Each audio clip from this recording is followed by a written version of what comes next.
You spend your time on either end of the workforce, the people that are doing really, really good and the people that are doing really, really bad. Well, what happens if you engage that middle? A factory can deal with a bad plant manager if they have great frontline leaders, but a factory with poor frontline leaders will not be successful. Recognition equals training. So every time you recognize somebody, you're giving them a micro training of what you want. Exit interviews. I don't believe in exit interviews. Welcome back to Talent Hunters, where we explore insights and trends shaping the global recruiting and staffing industry. Want to build talented teams that drive your company toward big goals and big growth? Then this podcast is for you. And now, let's join the conversation with today's episode of Talent Hunters, brought to you by HireQuest. Connect with us at hirequest.com. Ladies and gentlemen, my name is Vince Holt, and I'm the host of Talent Hunters. Today, we have the honor of Mike White, the founder of Seki, located in Milwaukee, Wisconsin. Go Packers. Mike has 20 years of experience dealing within the human resource world before founding Seki. Welcome, Mike. Hey, good afternoon. Spending several years deeply ingrained in human resources, what motivated you to start your company? Oh, the motivation, the deep motivation. I could tell you, I could go back and tell you where I have some entrepreneurial spirit in me, but the deeper motivation is the people on the front lines don't get the appreciation they deserve. And I had a real problem, and to say it's an injustice is a little bit dramatic, but I'll just say an injustice of the idea that all entry-level employees or hourly employees are the same because they're paid in about the same job range or the same salary grade is so false. And the great employee on the front lines makes such a difference in a factory or in a distribution center or warehouse, whatever. The great employees make such a big difference, but we don't differentiate them the same way that we differentiate in sales or the same way we differentiate in executive operations. They're lumped together, and sometimes you'll even hear frontline leaders brag about treating everyone the same. You should never treat employees the same, ever. It's a recipe for disaster. And we was on a line. We were pumping out mini hydraulic excavators, and I knew that an employee was bad. The manager knew the employee was bad, and we felt like we were helpless, and we couldn't deal with that employee. And I built an Access database when I was right out of school to a similar, like kind of same nature as Seki, or similar to, it's a different system, but similar to where we got to hold people accountable very easily. And I see this as a tool to drive consistency and fairness in an organization. And that injustice is what really motivated me to get off my butt. Outstanding. You described kind of like the front line of a football team. Yes, exactly. Front line of a football team, you can't treat them all the same because they are completely different. No, it's a great analogy. I think of the front lines as they're the O linemen. Like the front lines are the O linemen. They get no credit. The plan manager is a quarterback. Running backs, the running back and receivers are like the engineers. You know, they get some of the credit. They do something great, they get credit. But at the front lines, you show up every day and you grind. And you know, the even showing up every day. That's one of the things that we highlight. Is the whole thesis is if you can get the middle. So most organizations, you do great on one end, you do great on you spend your time on either end of the workforce, the people that are doing really, really good and the people that are doing really, really bad. Well, what happens if you engage that middle? And you were talking football, but let me talk baseball for a second. You've seen Moneyball, the movie Yep. Moneyball. So in the aggregate, we're going to build, can't remember who they're building, Albert Pujols. In the aggregate, if Oakland A's brought together a team to get the aggregate of an all-star. And what we do is I have individualized data across all our customers that I can see who is kicking butt and who isn't. I can see who's getting coached on long breaks. I can see who's getting recognized for completing 1,000. We have employees that have gone 18. The highest one I think is 1,300 days, 1,380 days without getting an attendance point, without being late. And those folks typically fall in the middle. They're not doing the great projects. They're not doing the bad stuff, but they just don't get recognized. And to feel seen as an employee, on the shop floor, on the hourly ranks, to feel seen is really hard.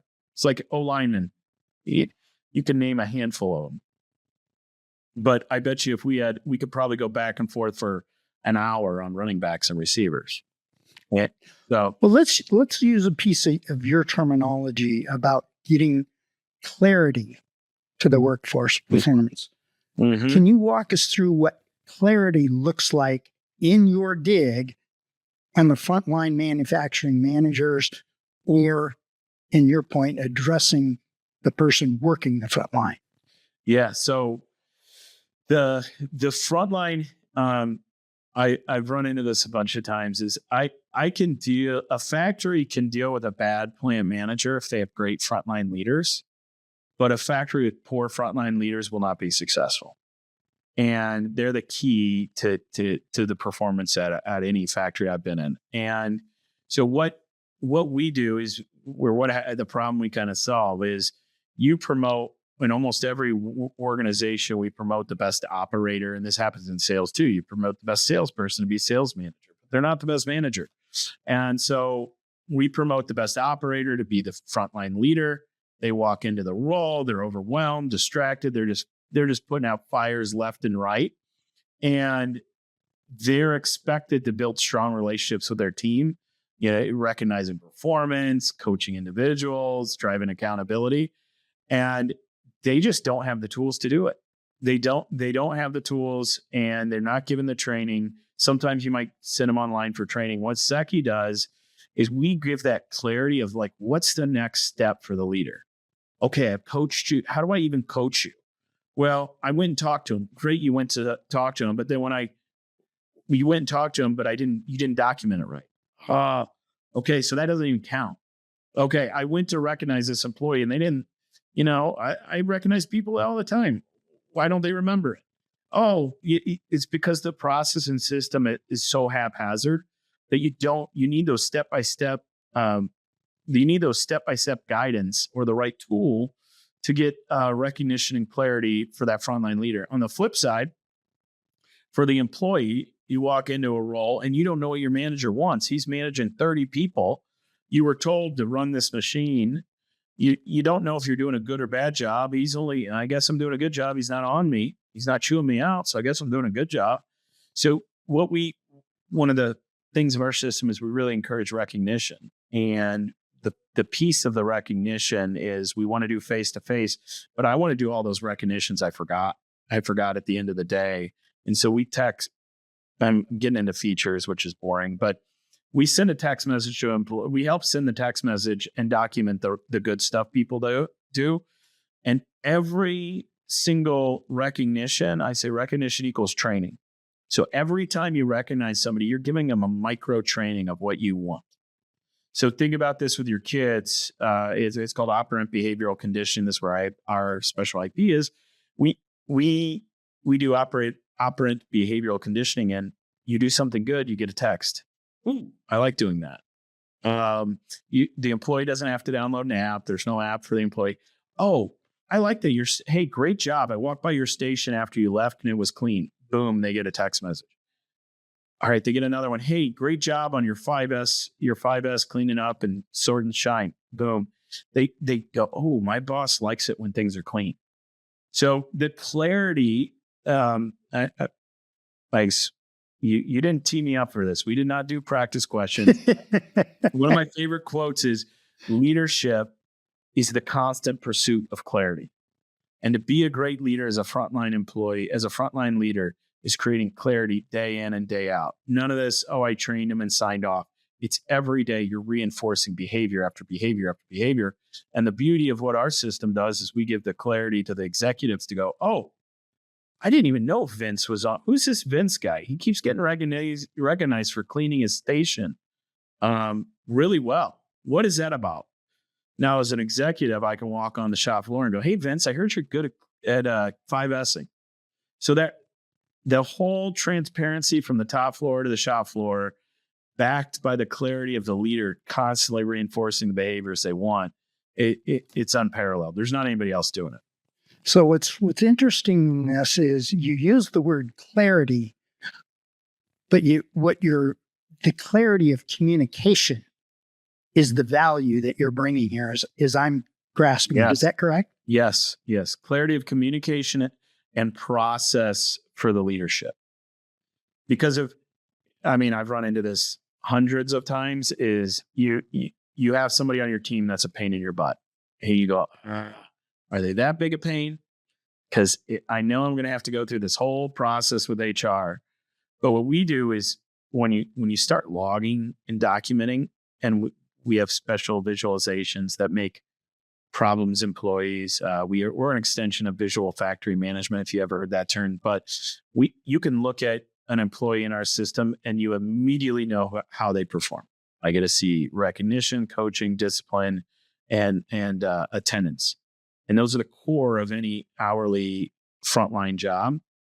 And we get to see it in a moment's notice. And so that makes the big impact for the leader in that they can make better decisions, they have better data, and we get to change those behaviors along the way. So are you creating this data over multiple organizations that you're working with, or are you creating this data specifically for each organization? Each organization has their own data. And I aggregate it, I look at it because I'm a data nerd. But the data that we collect is done for each organization.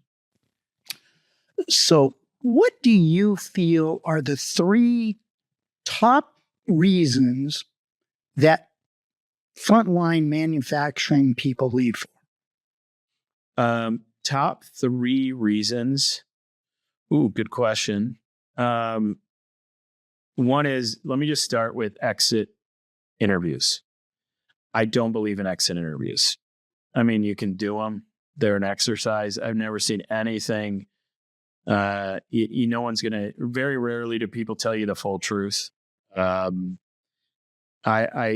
think that the process of deciding to leave a company, it's funny. I had a hard time leaving Caterpillar because I liked working there. I had a really hard time leaving, and I would make up an excuse every day. Oh, I'm leaving because of this person, or because of that process, or because no one listened.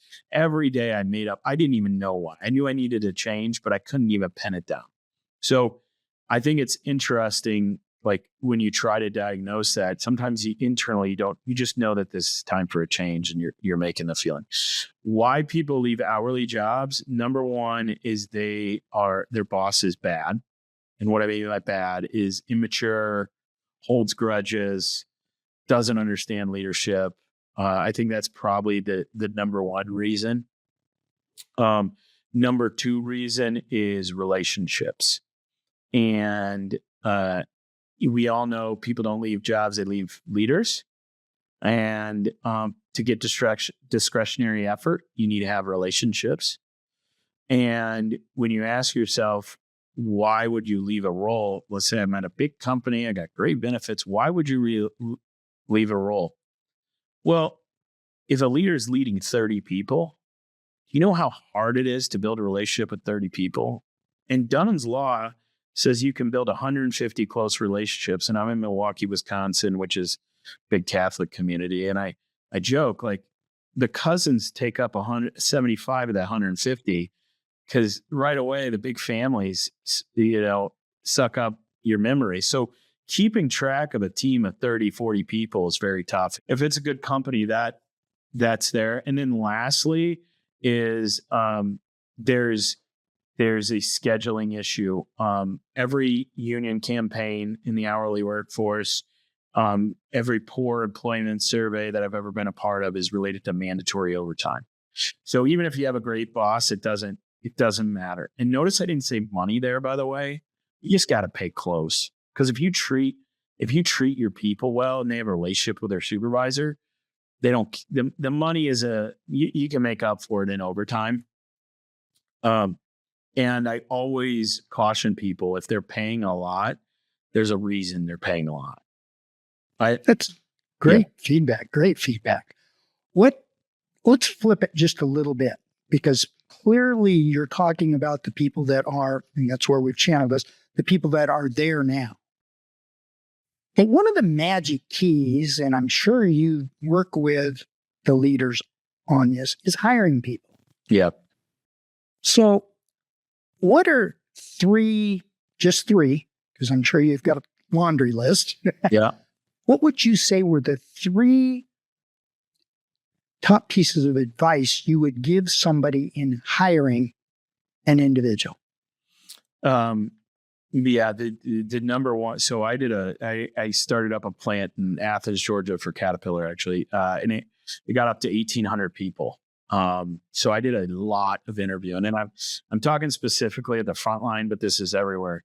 A lot of interviewing. One is, I just want to reiterate, and I wish I can't remember the name of the study off the top of my head. There's a meta-analysis of interviewing, and it basically says getting people, the prediction of expectations versus when you're hiring somebody versus who you get, it's highly unreliable. Highly. I can't tell you how many people I hired where I go, this is the next CEO. I'm going to work for him someday. And I'm like, no, I'm not. After 6 months, and I go, they are lazy. And you can't see that in an interview. But the hiring thing that I look for is, and going through Strength Finders, this is a variation of Strength Finders, is I got to find, my favorite question is, what are you most proud of?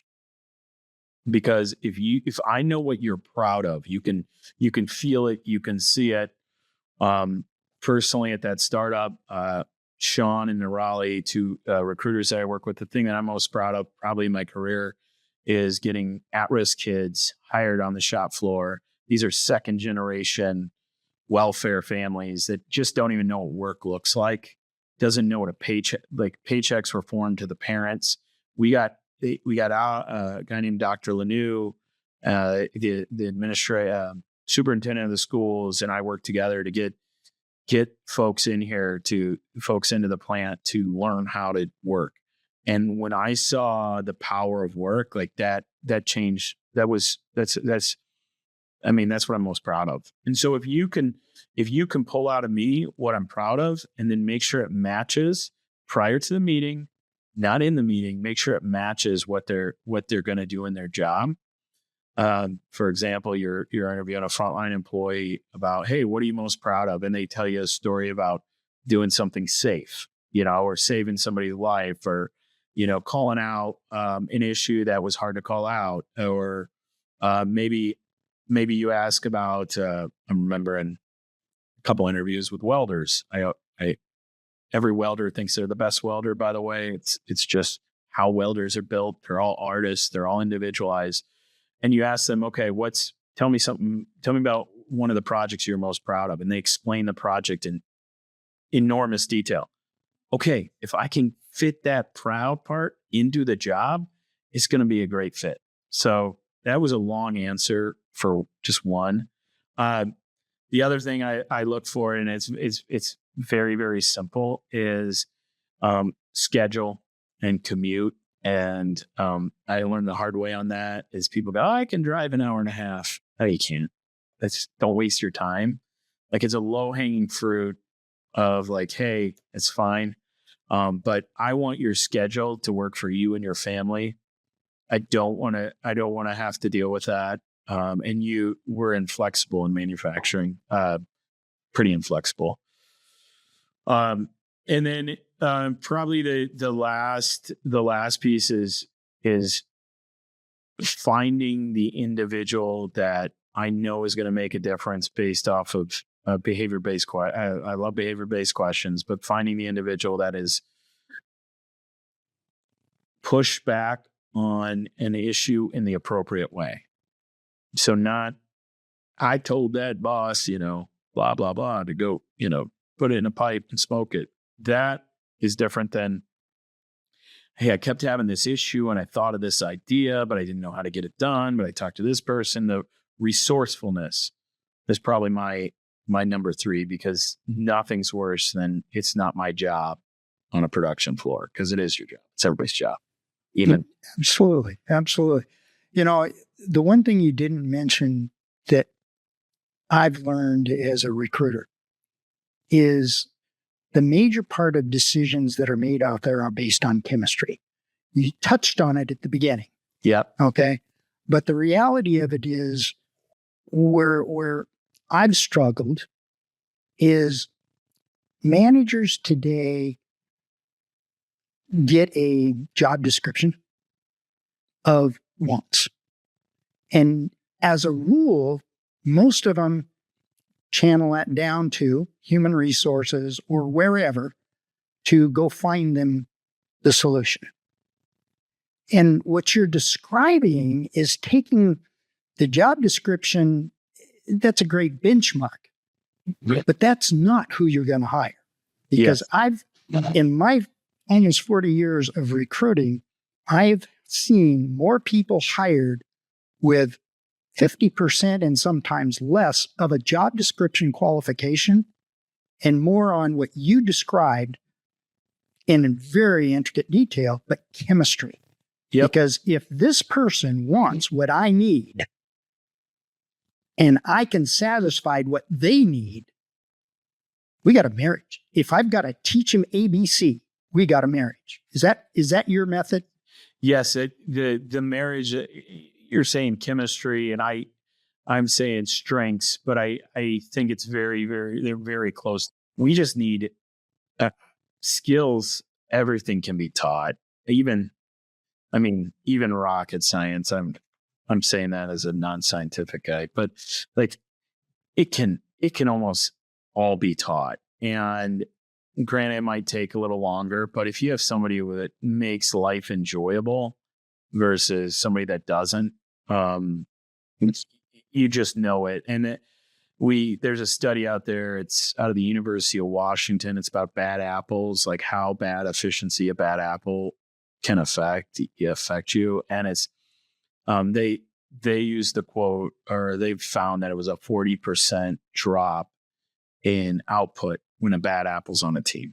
And granted, recruiting is not perfect science. There's an art. But when you have a bad apple, you know it. And it makes everyone's life miserable.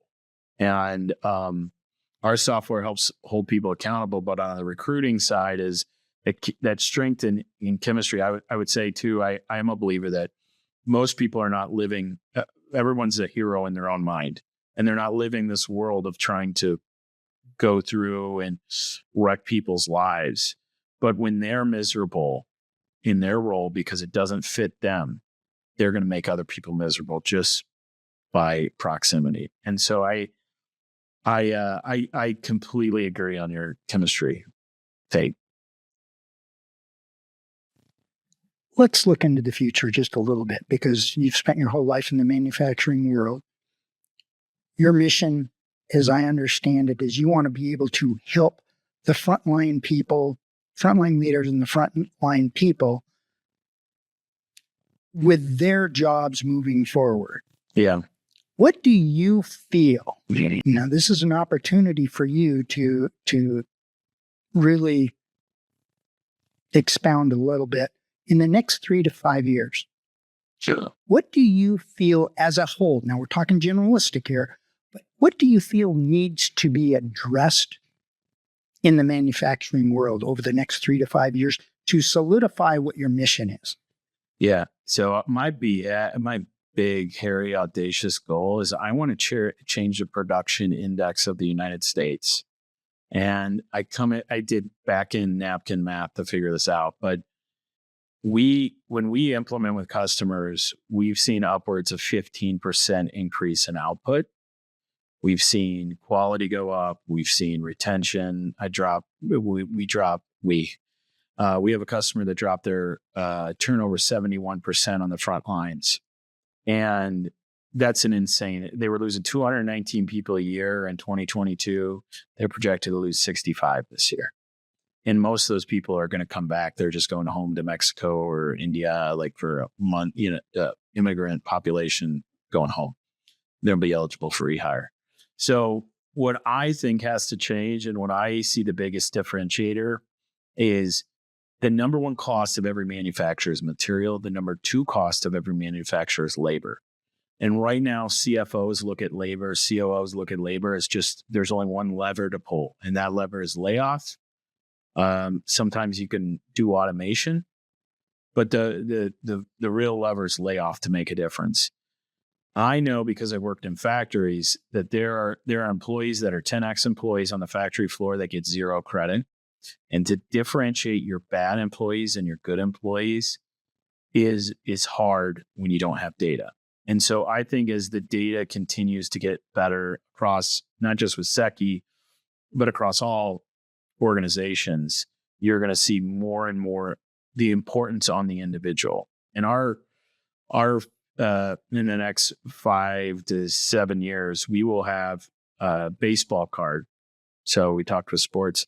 I want a baseball card of productivity absences so I can see objectively with data how we're doing, individual, down to the individual level. Because honestly, there's people on the production floors right now across this country that are more valuable than their managers.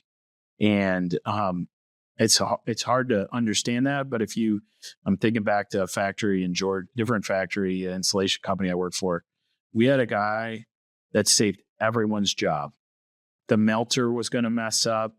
They called in all the experts, and one of the operators, blanking on his name, I wish I could give him credit. He came in off vacation and he kept the melter from freezing up, which at that time, the housing market was so crappy, we wouldn't have turned it back on. And those people are more valuable than the superintendent at some cases. So I think giving the front lines that visibility is a huge, huge opportunity. So as a final statement, Mike, knowing that there could be a lot of recruiters that see this video, there could be a lot of manufacturers look at this video. Yep. What's your message to those people today? So especially if you're a third-party recruiting agency and you're filling temp roles, you should check us out if you want to differentiate yourself and be able to show the work of an hourly employee. I've never met an agency that could tell me, oh yeah, this person is good, and show me the data. And I think that we could really help them out, have a competitive advantage. As far as recruiters, it's probably a good intro if you get me to your ops people. I don't like dealing with HR because they're the department of no, and I'm telling that to. I know there's a lot of HR people. Don't be the department of no. Be the innovator. Help the business. But I try to avoid HR because they're just going to tell me no. So, but the ops team knows the pain that we solve for, and I guess I would tell them that from a retention standpoint, even if you can keep somebody an extra 60 days, 90 days, 120 days, and there's data out there that says if you keep them 30, you can keep 60. If you keep 60, you keep them 120. If you get them 6 months, they stay a year. If you get them a year, they're gold, right? So if I'm in recruiting that I'm not getting paid per fill, if I'm in recruiting where I'm the internal recruiter, I'm the recruiter, I am also staying close to what we're doing with retention and managing those relationships and building relationships with people is how you're going to get more out of your team. It's also how you're going to retain them. Mike, I want to thank you very, very much for taking the time today. Talking to somebody that's been on the inside and now trying to help the inside is a gift. It really is. Thank you very much. Thanks.